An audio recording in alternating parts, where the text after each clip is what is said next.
everyone, and welcome to this deep dive, into a world that combines, heights, heavy loads, and a whole lot of regulation. Regulations that are, there for a reason. Exactly. We're talking scaffolding safety. Really important stuff. It is. And specifically, we're going to be looking at OSHA's take on it. All those rules and guidelines laid out in Subpart L of Part 1926. Which can be a bit of a dense read, let's be honest. Yeah, it's not exactly light bedtime reading, is it? No, not really. So we're going to try to break it down for you. Pull out those, really key points, the stuff that'll actually make you go, huh, interesting, I didn't know that. Because, it's not just about checking boxes and being compliant. Right. Understanding these rules can really, it can make a difference between a job well done and, well, a potential catastrophe. That's a good way to put it.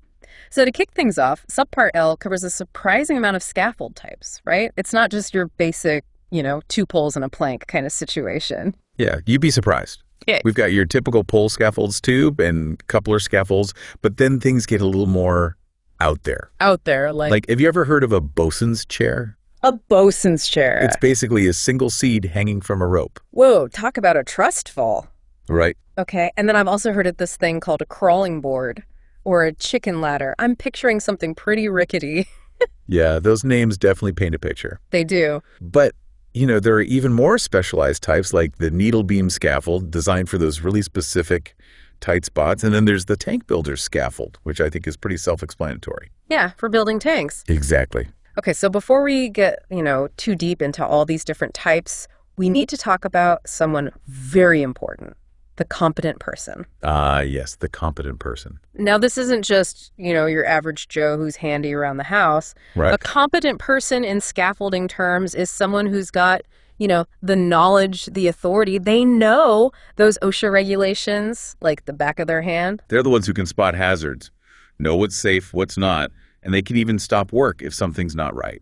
So they're basically the guardians of scaffolding safety. Pretty much. Okay, well, let's move on to some more general requirements. And one that seems pretty basic but is absolutely crucial is capacity. Capacity. Yeah. So get this. Most scaffold components have to be able to hold 4 times the intended load. 4 times. Yeah. So if it's designed to hold 1,000 pounds, it better not even flinch under 4,000 pounds. That's a pretty hefty safety margin. It is. And for suspension ropes, those things are literally holding the platform up. That requirement jumps up to 6 times the intended load. 6 times. Yeah, they're not messing around with those ropes. And rightfully so, right? I mean, those are crucial for safety. Absolutely. And I guess that's why they're so picky about those rope inspections, too. Oh, yeah. They even have all these calculations about tipping moments, especially for those adjustable suspension scaffolds. Because, even if it's strong, it's got to be balanced, too. Yeah. All right, well, let's not forget about the platform itself. One rule that seems pretty obvious, but, is really important is that it has to be fully planked. Fully planked. Yeah, no gaps allowed. Right. Imagine if there were gaps. Tools falling through, people tripping. It's a recipe for disaster. So, yeah, fully planked platform. That's like a basic but essential safety measure. Okay. And they even have rules about, how wide the platform has to be and how far it can be from the building face. No more than 14 inches usually. 14 inches. Okay, I'm picturing it now. So it's all about, creating this work zone that's as safe as possible, minimizes the risk of someone, taking a tumble. Exactly. And they even cover cantilevering, which is, when you extend the platform beyond its supports. Ah, so you're pushing it out a bit. Yeah, but there's strict limits on how far you can do that, and you got to have those extra safety measures in place. Okay, so we've got our basic scaffold. It's strong. It's positioned correctly now. Are you ready to dive into the wild world of different scaffold types? I'm ready. All right, let's start with something a little more down to earth, though. How about pole scaffolds? Pole scaffolds, all right. Yeah. So one of the key things here is cross bracing. Cross brace? Yeah, those diagonal supports that give the whole structure that extra rigidity. And I'm guessing it's not just about, sticking those braces wherever you feel like it. Oh, no. There are specific rules about placement to make sure they're maximizing stability. It's all about that stability. And they're also very particular about how those runners and bearers, the horizontal pieces that support the platform, how they're installed, they got to be on their edge, not laid flat. So you're maximizing their strength. Exactly. And even the way they join those wooden poles together, there are rules for that. Really? Yeah, they need plates on at least 2 sides of that joint just to make sure it can handle the load. Wow. It's all about the details. It really is. All right, now let's move on to tube and coupler scaffolds. Ah, those metal tubes with the couplers. Exactly, those ones. Yeah. It's kind of like a giant erector set for construction. I like that analogy. But I'm guessing, just like with an erector set, you got to connect the pieces in the right way. Absolutely. You need that X bracing pattern placed strategically to resist forces from different directions. It's like a giant puzzle where each piece has its specific place. And here's a little fun fact. They specifically prohibit using gray cast iron couplers. I wonder why that is. I guess it's just not strong enough for this kind of work. Makes sense. All right, now what about fabricated frame scaffolds, those pre-engineered systems that come ready to assemble? Ah, yes. Scaffolding in a box, you could say. Seems pretty straightforward. You'd think so, but there's still a lot of emphasis on proper bracing connections, making sure those pre-built pieces are put together the right way. So it's not completely foolproof. And here's a requirement that might surprise you. Uplift protection. Uplift protection? What is that? Are we talking about like rogue winds trying to carry the scaffold away? You're not far off. Imagine a strong gust of wind trying to lift the scaffold off the ground. Uplift protection might involve anchoring the scaffold or adding extra weight to keep it grounded. Oh, okay. That makes sense. It's not something you'd necessarily think about, but clearly OSHA is taking it seriously. They are. Okay, so we've covered pole scaffolds, tube, and coupler scaffolds, fabricated frame scaffolds. Are you ready for the grand finale of scaffold types? Hit me with it. Suspension scaffolds. Ah, yes, the ones hanging from those ropes. Exactly. And when it comes to these, a solid foundation is absolutely crucial. Couldn't agree more. We're talking about those support devices, outrigger beams, cornice hooks, things like that. They have to be able to handle 4 times the intended load. It's a lot of responsibility for those little guys. It is, and it's not just about the devices themselves, it's about the anchor points they're attached to.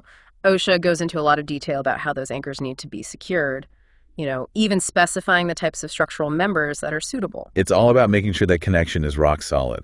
And they also have really specific rules about inspecting those all-important ropes. Right, you can't just give them a quick glance. You got to get up close and personal with those ropes. So what are we looking for? Well, for example, if you find 6 randomly distributed broken wires in one section of that rope, that's it, game over, new rope. Wow, 6 broken wires. Or any sign of heat damage from a torch or anything like that, that's another immediate red flag. Okay, so those ropes need to be in pristine condition. Pretty much, because they're literally holding everything up. And here's a rule I found interesting. No gasoline-powered equipment allowed on suspension scaffolds. No chainsaws while you're dangling in midair. Back. Makes sense, I guess. Probably best to avoid sparks and accidental fires up there. Right. But you know, that raises an interesting question. Oh. What kind of work would actually require you to use power tools while on a suspension scaffold? That's a good question. That must be something pretty specialized. Yeah, maybe we'll have to explore that in another deep dive. Okay, well, we've covered a lot of ground here. We talked about, the overall scope of Subpart L. We looked at the specific requirements for different types of scaffolds. And we're just getting started. We are. In the next part of our deep dive, we'll climb up to explore the rules around access and use. How to actually get on those scaffolds safely. Exactly. And then, of course, the most important aspect of all, Which is fall protection. the big one. Because, let's face it, that's what everyone thinks about when they picture scaffolding. Those heart-stopping moments when someone could take a tumble. Right. So stay tuned as we delve into the world of harnesses, guardrails, safety nets, and all those other measures that keep workers from testing gravity. It's going to be a thrilling ride. Buckle up.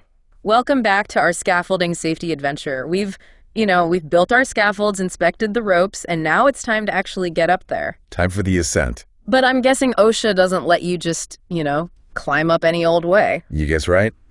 Subpart L has a whole section dedicated to safe access. Makes sense.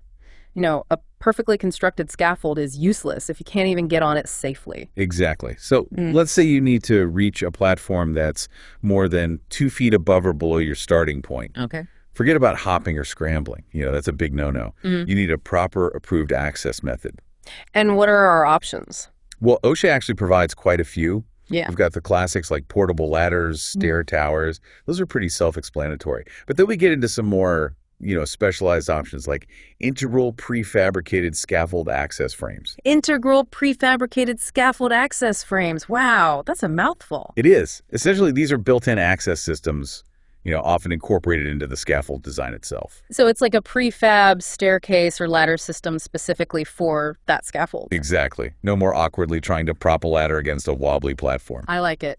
And I bet they have rules about those portable ladders too, right? Oh, yeah. Placement is key to prevent pipping.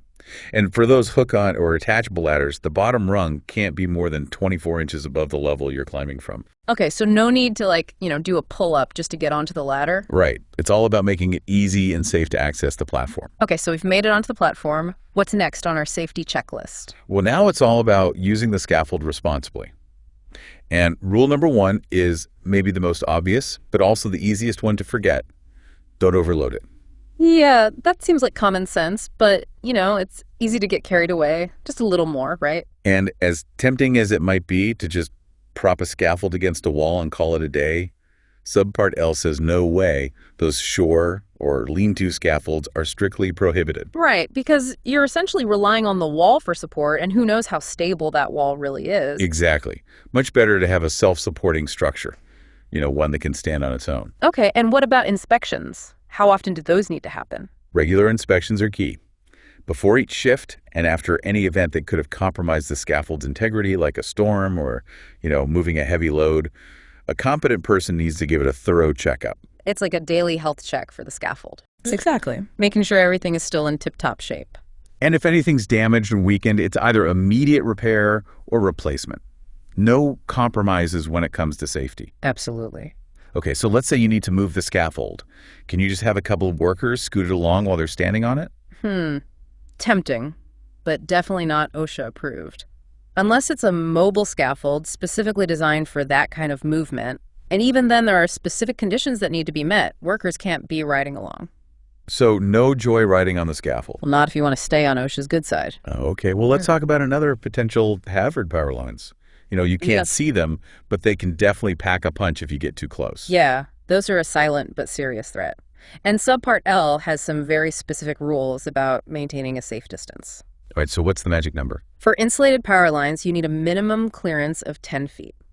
10 feet. Okay, so that's about the length of a small car. That's a decent buffer zone. And for uninsulated lines, the required distance gets even bigger depending on the voltage. So no working right underneath those high voltage lines. Got it. But what if you absolutely have to work closer than that minimum distance? There's an exception, but it's not something you can just decide on your own. You need to notify the utility company or electrical system operator, and they have to take specific steps to mitigate the risk. Okay, so either de-energize the lines, relocate them, or install protective covering. Exactly. It's not a decision to be taken lightly. No electrifying experiences on the job site. Right. Safety first. Okay, so we've covered overloading scaffolds, shore scaffolds, power lines. What other interesting scenarios has OSHA addressed? Well, one that stands out is working in adverse weather conditions. Okay, so let's say a snowstorm hits and the scaffold is covered in snow. Can you just send workers up there? I have a feeling you know the answer to that. I'm guessing it's a no, but I'm curious why. Well, construction deadlines are important, but worker safety trumps everything.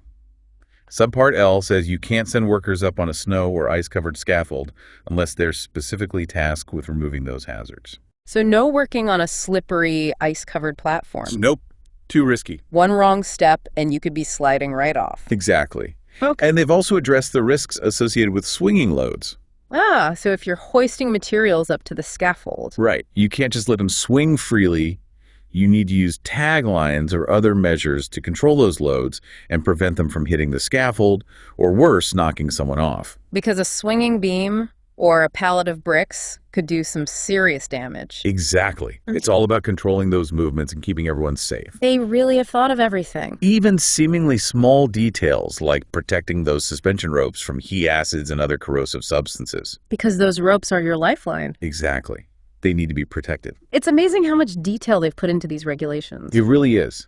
They've thought about so many different scenarios, from power lines to weather conditions to even the way you move a scaffold. It's all about minimizing risks and preventing accidents. But even with all these precautions, we haven't addressed the biggest risk factor when it comes to working at heights. You're talking about falls, right?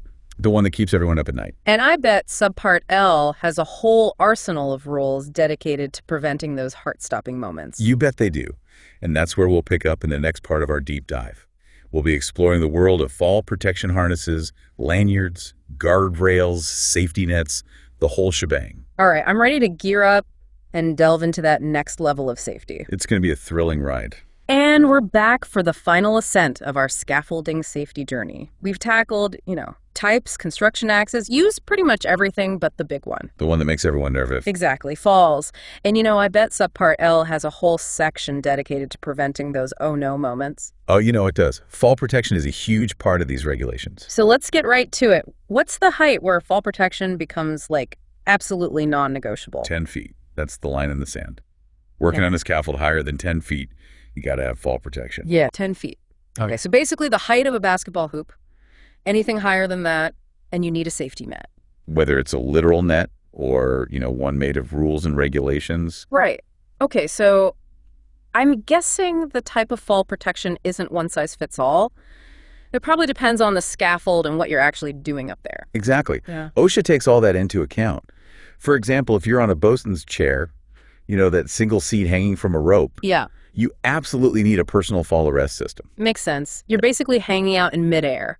A harness and lanyard are the only things between you and a long drop. Right, and for those 2-point adjustable suspension scaffolds, they're called swing stages. Swing stages. The requirements are even stricter. You need both a personal fall arrest system and a guardrail system. Double the protection. No messing around with those swing stages. So what kind of work requires that level of risk? Well, think window washers on a high-rise building or painters working on the side of a bridge. Yeah. Jobs that require flexibility but also have those inherent risks. So you got to move around, but you got to be protected. Exactly. It's a balancing act. Okay, so for those times when a harness and lanyard might be too restrictive, they have those guardrail systems. What do they focus on with those? Strength, stability, and the right height. For most scaffolds built after January 1st, 2000, that top rail has to be between 38 and 45 inches above the platform. So waist to chest height for most people? Creating that barrier to prevent someone from accidentally going over the edge. It's like a safety fence, but for scaffolding.